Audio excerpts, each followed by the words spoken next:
on the top floor of the penthouse. He's no, that's his virtual background today. Oh. I need to step it up a bit, don't I? Yeah, you're gonna have to find these Zoom virtual backgrounds. Yeah, yes, absolutely. yeah. Oh gosh, I think I'm looking rather dull and boring too then. Oh. No.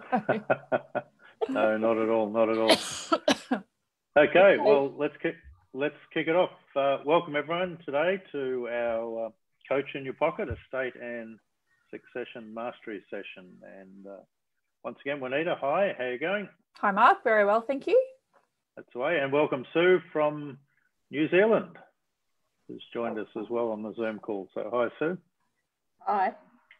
Now, I'll just kick off, Juanita, and say the first week we talked about the whole concept of having an estate vision. In other words, not just the technical aspects, but also what comes out of the heart and so on.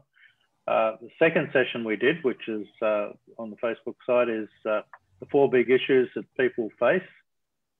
We talked about that last time. And today we're going to talk about what we call the due diligence report. And we can go into a little bit more detail on that in a moment. But basically, to me, due diligence is all about discovering the unknowns in regard to the specific currency and appropriateness of existing documentation, tax implications, legal issues, relevance of documentation and structures, and making sure documentation isn't delinquent and out of date and so on. And the goal from this is to provide in reality, an audit of all current structures, documents, asset ownership, and so on. Plus, I know what you guys do, Anita, is provide a report to provide option to fix things that are out of shape. So the transformation is, I guess, from a position of thinking everything's okay to then being in a comfortable position where you've had an audited from someone outside, dangers have been highlighted, and options to improve have been explained. And why it matters is that providing a solution without understanding accurately the underlying base is always going to provide a flawed result. So I guess I would say there, if you build a building on a bad foundation, you're never going to get a good result. So yeah, so perfect. Over to you, Vanessa. Perfect analogy. I think the first 2 weeks we've spoken a lot, as you said, about the wishes, like what your wishes are, and putting it in your own terms what you want. This is where we get down the nitty gritty, and this is where the advisors come in and really earn their worth, because a lot of misconceptions can happen with estate planning, and you're not expected to know all of this, but I think that analogy, Mark, is perfect, making sure the groundwork is right and then building the wishes on top of that. Absolutely. If people go in and get their estate planning done and for example, they're unsure of the structures that they're involved in, they don't understand the different tax implications and so on, well, it's always going to be an issue. So what I've done, and I can put this up in a second, but it's not working very well with my virtual background, but I've created the 9-step process effectively in regard to the due diligence report. And to put this into context, in our process, it's really step 3 of what we do with people that we work with. In other words, first stages, we have tea and scones effectively. In other words, we just sit down, meet people, have a conversation, make sure we're on the same page and can work together and so on. Then we go through and we create the checklist, the burning issues, and make sure that all the things that we need to cover off for the family are listed, documented, so we can then work through like a strategic projects list. But this is the third part of our process in the due diligence report, and it's what we outsource to the smart people. Juanita, that's you guys. Is that where well, hopefully that's where I come in. But I think there's a real misconception that you can leave everything in your will and everything just bundles in your will. But not unfortunately, but that's just not the case. And a lot of people aren't aware of that. So this is a very important step to make sure that all of your wealth gets addressed correctly, and C, that it goes to the right person. And very important, and it's a very common misconception. So that's why this step is so crucial. I'm just going to share the screen, if I might, just for a second. I want to show the sort of notes that I guess we've created in regard to what we're talking about here. So when, for example, when we hand this over, Juanita, to yourself, to and your team to get this done, what I like to turn up with first is a bit of a mud map, a bit of a diagram in regard to, not necessarily in depth in regard to the structures and so on, but you at least have a starting point in regard to what's owned, what's owed, what companies there are, trusts and so on in general terms. And then you with an authority then speak to accountants and so on, can come back with the first thing we do is look at an entity diagram. And why is that important to you? Well, it's the perfect starting point. So right away we get a feel for the family and the different relationships, the different generations, as well as the entities that are related to those individuals. And straight away from that diagram, we can see things that we'll need to address or pick up as we go through the due diligence checklist. And Mark, you'll always give this to us when before we meet with a client. And so we have a bit of background and a bit of a feel before we talk to a new client.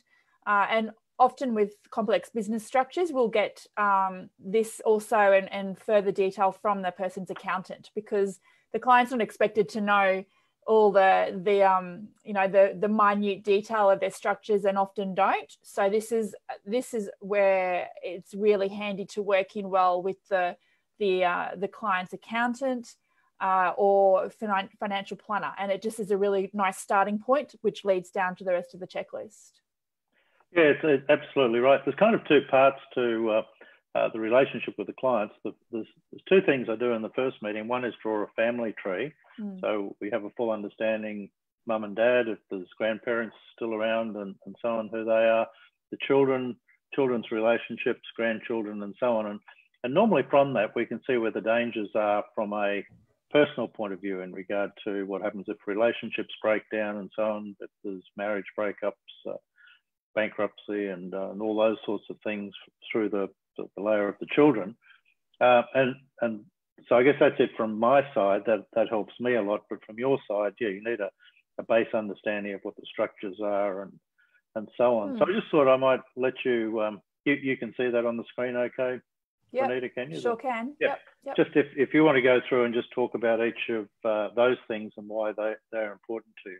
Yeah, sure. So if we move down to the summary of insurance, and particularly what we're looking at here is life insurance. And when we are doing the due diligence, we'll have a look, if available, at a life insurance policy, if there is one in place. And we're particularly looking at what type of cover there is, but most importantly, who the owner of the policy is and if there's a beneficiary in place. So if there's an individual nominated or if the estate is nominated on that person's death.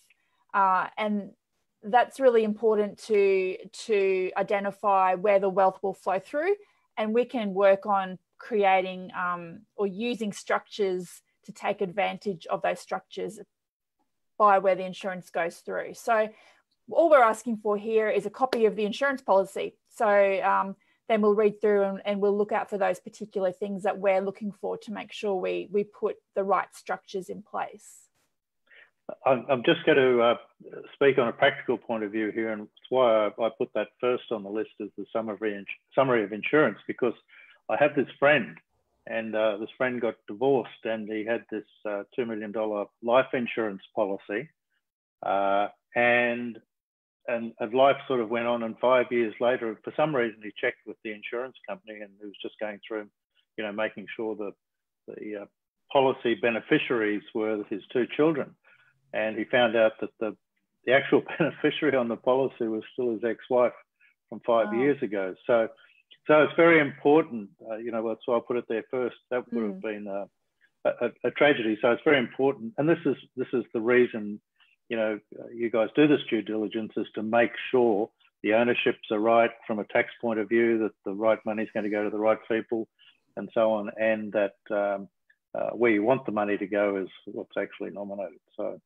Yeah, that's right. And there's often small print. Only recently we picked up some small print in a insurance policy, which address the beneficiary requirements. So it's really important that that small print is checked and picked up. Yep, absolutely. Have you ever found issues in regard to superannuation when you, yes. you go through and dig into that? Yes. I'm sure you have some good stories on this one.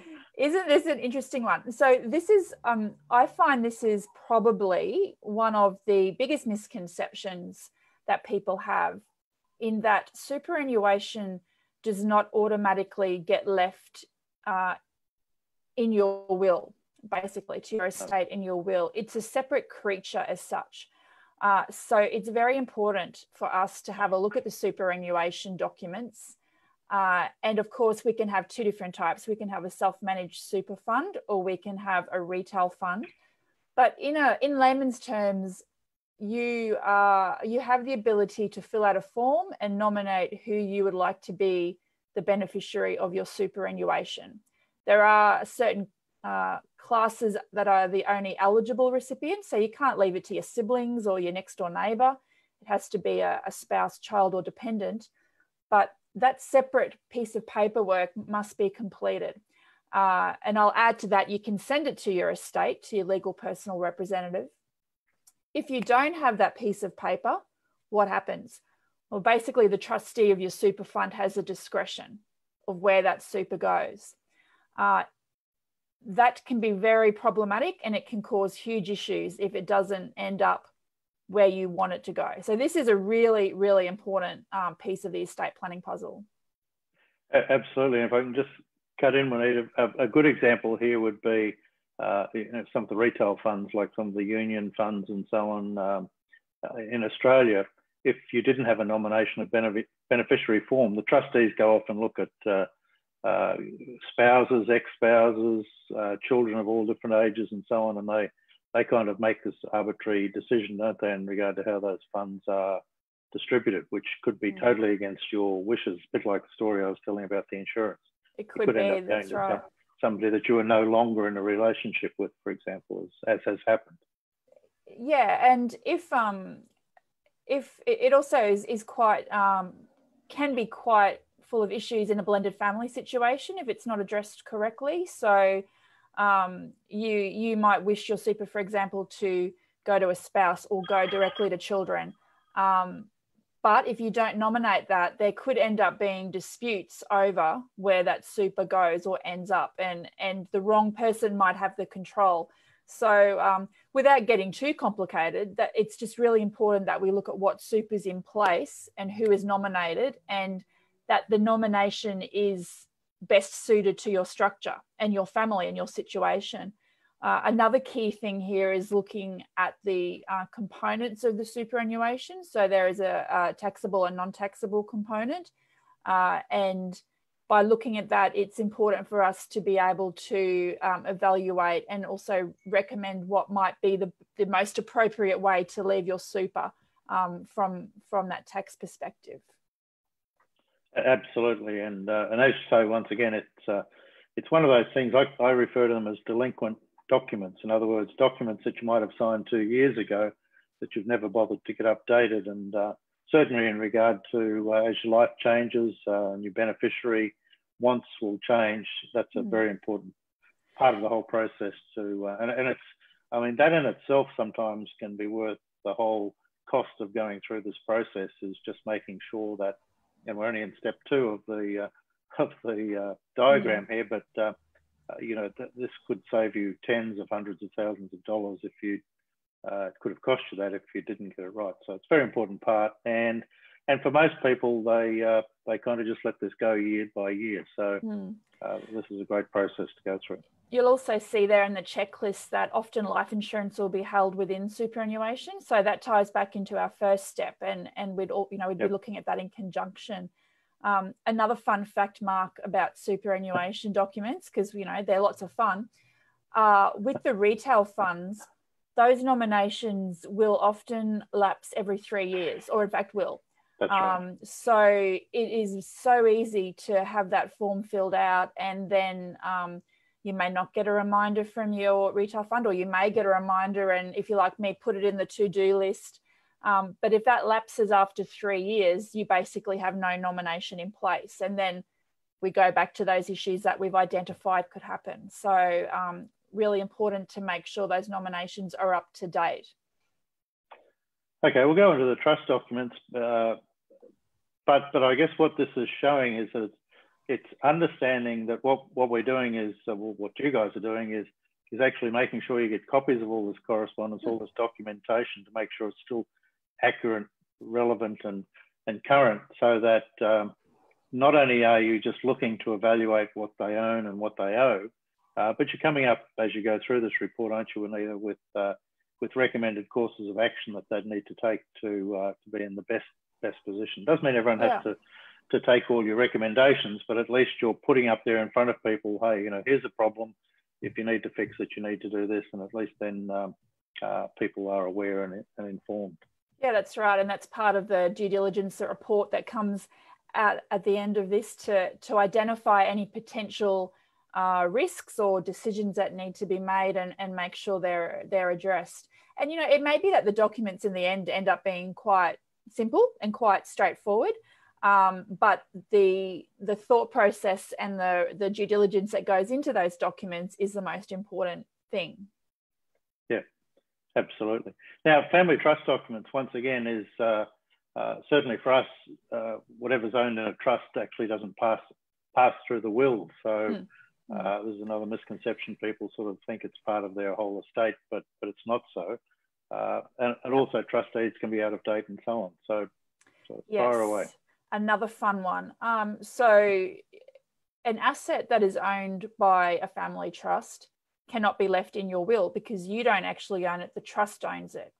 You may control the trust, but you don't own the asset. So what we do here is ask for a copy of the trust deed and any variations, and also the balance sheet. And the reason that's important too is to see, well, obviously what assets and liabilities a trust may own, but also if there's any unpaid present entitlements. So amounts that are owed in the balance sheet to various family members or owed by those family members, because they will become relevant in the administration of the estate. But what we're also primarily looking at here is who controls the trust. So if that's you, who do you want to control it after your death? Because they will be the ones that control those assets. So even though you can't leave these assets in your will because your trust owns it, you can direct who you would want to control them after your death. So a little bit of a different way of dealing with those assets, but that's really important because you might want to nominate who in the next generation you want to control the trust, or if they need assistance. So basically a review of those documents. Noting also a lot of people have a corporate trustee, so a company that is a trustee, and so in that case we'd be looking at who owns the shares. So if you own the shares, where those shares are going to go. Yep. Exactly. So if you've left all your assets to your spouse or to your children, part of that would be those shares in that trustee, which may or may not be what you want. So just ticking off those things and making sure that they're addressed as part of the estate planning. Yeah, and you raise a good point there, because if all the shares in the controlling company are owned, end up in with your spouse, and then that your spouse remarries someone else and they've got 5 kids, you know, there's always the risk of not protecting your own children, which was your original intention. And if you made the decision to leave shares in that company to one of your children, well, then you've got to make sure if they have a falling out with mum, if something goes wrong, that she's still going to be okay as well. So really need to put some thought into who's going to control the trust on an ongoing basis. But I mean, that rolls in perfectly too. It's the same with your company documents and so on as well, partnership documents and property and so on, isn't it? Yeah. In regard to understanding each of those. That's right. And again, similarly to the trust with the company, you know, you might not own the assets, the company will own the assets. But what is important here is the controlling shares. So we'd review the company balance sheet for assets and liabilities. Who are the directors of the company? So as well as dealing with the shares, you might put some thought into if you're a current director, do you need mum and dad to be directors? Maybe only one is advisable. So looking at the structure of the company, making sure it's tied in, and also reviewing the constitution, because not every deed or not every constitution is the same. So lovely bit of bedtime reading, constitutions and trust deeds for us. Not for me, for you. Not for you. No, that's okay. And partnership deeds also, because another fun fact, I'm full of fun facts today, Mark. Without addressing the fact in your will or in a partnership deed, a partnership will dissolve upon the death of a partner. So that might not be an ideal situation for people that have their businesses, for example, in partnership. So again, reading through those documents and just checking off that everything flows. Sure. And look, I'm going to call on Sue, who's I know is on the call from New Zealand. And even though some of the tax laws, Sue, are different in your country, you can see the value in going through this due diligence report, regardless of the differences in our structures, because and normally we recommend that someone separate to the people who set all these documents up as the one that does this due diligence. So, you know, if you've got your usual accountant and your solicitor and so on, we'd get someone separate to that. It's like a second opinion on your situation. So, you know, whether it's Australia, New Zealand, whatever the structures are, it's the same concept in regard to going through, making sure the foundation of all the structures that you've got is still set up in the most relevant and appropriate way, to make sure that what your heart's saying, what your intentions are for those that are left behind, is what's going to happen moving forward. I think a lot of people here, Mark, you know, a lot of people might say, oh, I don't have a trust, I don't have a company, I don't have a partnership, but everyone, just about everyone, has superannuation, and majority of people have life insurance. So, you know, although not every single dot point here applies to every single person, you can see that the majority do, and you probably haven't thought about it. Sure. And I mean, one of the other things I know we pick up a lot on when we do these due diligence with clients is looking at the way you currently own things and saying, well, is that, you know, so you might own things in joint names. So you might have, and we've come across people that have got estates worth millions and millions of dollars, and the assets are just owned by mum and dad in their own names, or in joint tenancy, or something like that, which, you know, potentially from a tax point of view, from an asset protection point of view, from a succession point of view, and so on, is probably just the worst way to have set up what they've got. And so, you know, that's part of the report that I know you do, Anita, is say to people, well, okay, look, even though you don't have any companies, you don't have any trusts, you don't have any superannuation, whatever you may not have, you know, one of the things I love that you guys do is that you actually look at it all and give advice in regard to, and in conjunction with their accountants before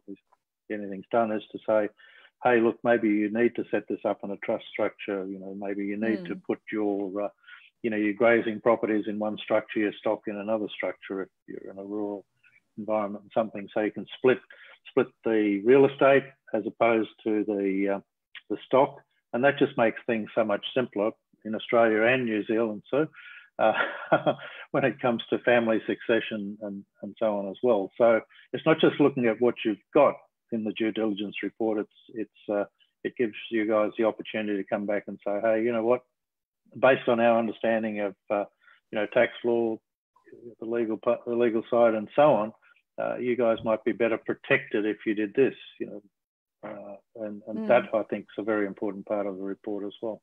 Especially when an individual or family might have their own business, which might entail some risk from a workplace health and safety perspective or a financial perspective. So it's important to look at who owns what.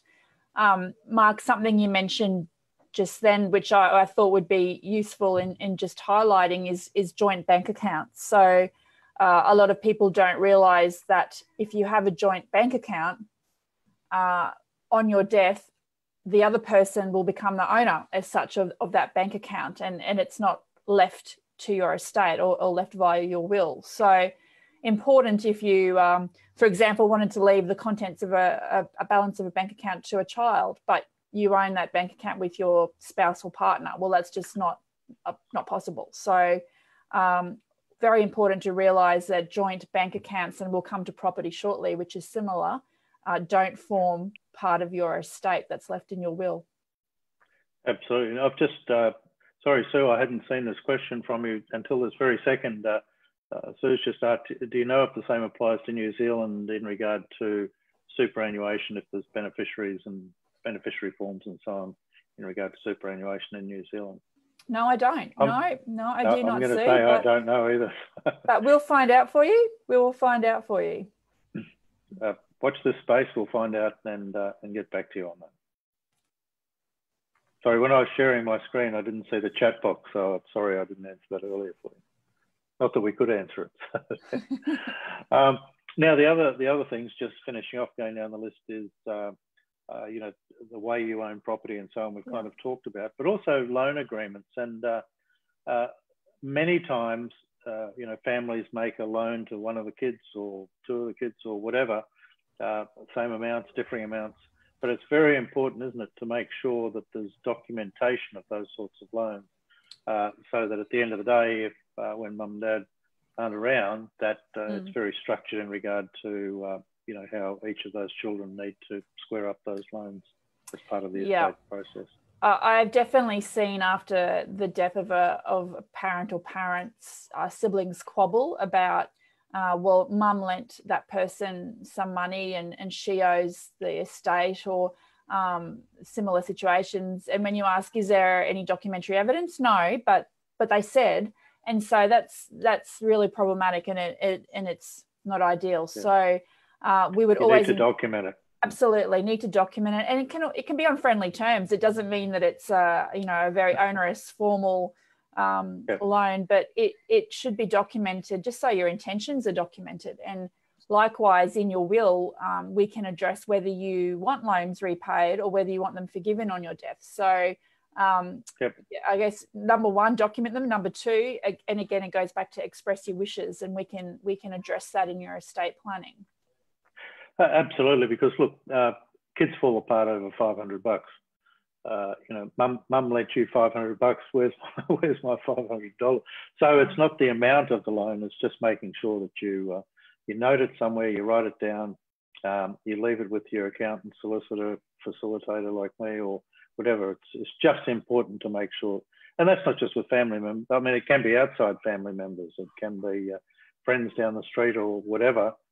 Just make sure you've documented and in brief speak the terms of the loan, and whether there's interest or not. That's right, and it also allows you the ability, should you wish to obtain some security over that loan, not because you have any concern about your child, for example, but there's always the potential that child may have a relationship breakdown, or may, if they're in business, enter into financial difficulty, or may down the track have financial problems themselves. So there's another reason why it's important to document that loan and potentially put some security in place, so you can recoup or reclaw those funds back if the child that's borrowing money, for example, we're using that example, a child runs into some difficulty down the track and the money's just not fallen into the other. To the in-laws, to the outlaws. to the outlaws. No, but I mean, that's what can happen. You can lend, you know, you could lend a daughter, you know, $100,000, and her marriage breaks up. And if there's no documentation of it or any agreement to repay it or whatever, then, you know, how do you account for that back to the family? You may not be able to. So, no, that's right. Another example is trustee of bankruptcy, if there's bankruptcy problems. So. Sure. But look, that's I just wanted to touch today. I thought it was a good topic, Juanita, as I know you did, to talk about the real value in doing a due diligence report. To me, it really is about the whole foundation. If you haven't got your structures right, it's kind of pointless doing all the rest of the estate planning, because you're making wishes and wants and directions on things that may not actually be owned by you or able to be assigned by you, or there may be tax implications, there may be tax disadvantages, and so on. And so as well as just checking the validity and whether things are up to date or not, it's the recommendations that you guys come back with to say, well, okay, here are the areas that we really think you should pay attention, and you'd save some tax if you did this, and you know, you'd be advantaged in other ways if you set up your structure like this instead of the way you've currently got it. So, yeah, so it's a very, very valuable tool. Very important part of our process that we go through with clients is making sure that this happens so that you're building on strong foundations. Sue, I just want to, before Juanita and I finish off, any questions or comments you'd like to make? So you've been sitting there so dutifully. Sorry, no, I don't think I've got any questions, but I've got a whole lot of things to go and have a think about and a look at. So that's been quite useful. So thank you very much. Yeah. Okay, I'm glad today was valuable. Okay, well, it goes to show, Mark. I think, you know, a lot of people say, why do I need a will? But why do I need estate planning? But you know, these are all the little tricks and the little sort of hurdles that you just don't know unless you're aware of them and you can, you know, get the appropriate advice. Yeah, and a big shout out to Murdoch Lawyers, because this was a concept Tom and I talked about years ago, and you know, Tom put that into place, and you guys use that all the time now. And I'm just going to say, as a call out to you guys, that I haven't found any other lawyers that actually go to this level of detail to make sure all the structures are right before they start work. So you know, it's something that you guys do very well. So well Thanks. done. Anyway, and so that's it for today. And I'm going to have a talk to Anita and see if we make these weekly instead of fortnightly. So I'll let you think about that for a while first, Anita. And because I think they're valuable, and the feedback I've been getting has been it's been quite good in regard to what people are getting out of these. So, Juanita, thanks for your time. Sue, thanks for joining us on board. Good to see you again, Sue. Yep. And to everyone else watching on the Facebook page, thanks for coming along today, and hope you found some real value in what we've been talking about. Thank you.